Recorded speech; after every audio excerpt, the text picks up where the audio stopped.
Hey, good morning. Happy June. Brad Niccum, Nest Mortgage Group here. Hey, I missed a couple of weeks of the Monday update, but there really hasn't been a lot of new mortgage news to share, so I figured I'd just give everybody a little bit of a break there. Rates have been really steady with a little bit of up and down, not a whole lot of changes. I have included an updated rate sheet in this email. 30-year conventional rates still in the low 3, 15-year rates are still in the high 2s.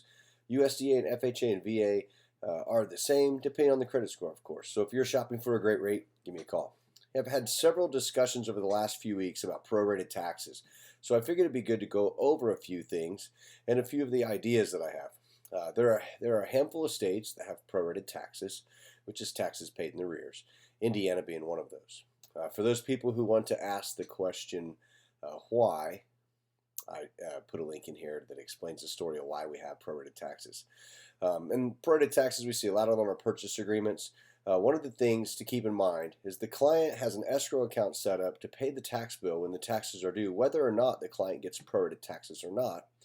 So the prorated taxes in the purchase agreement just means the seller is giving the buyer a credit in the amount that the taxes are due through the day of closing.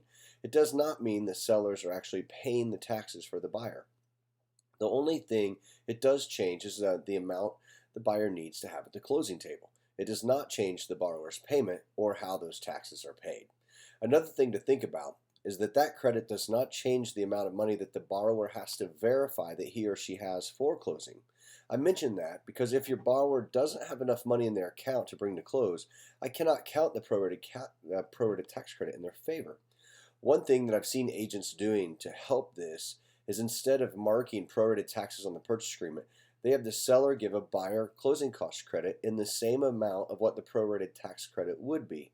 Now that credit counts towards the borrower's amount that they need to bring to close. That amount at close doesn't change, but the credit changes how the money can be used. If it's a seller credit, it can be counted towards the borrower. If it's a prorated tax credit, it cannot be counted towards the borrower's asset.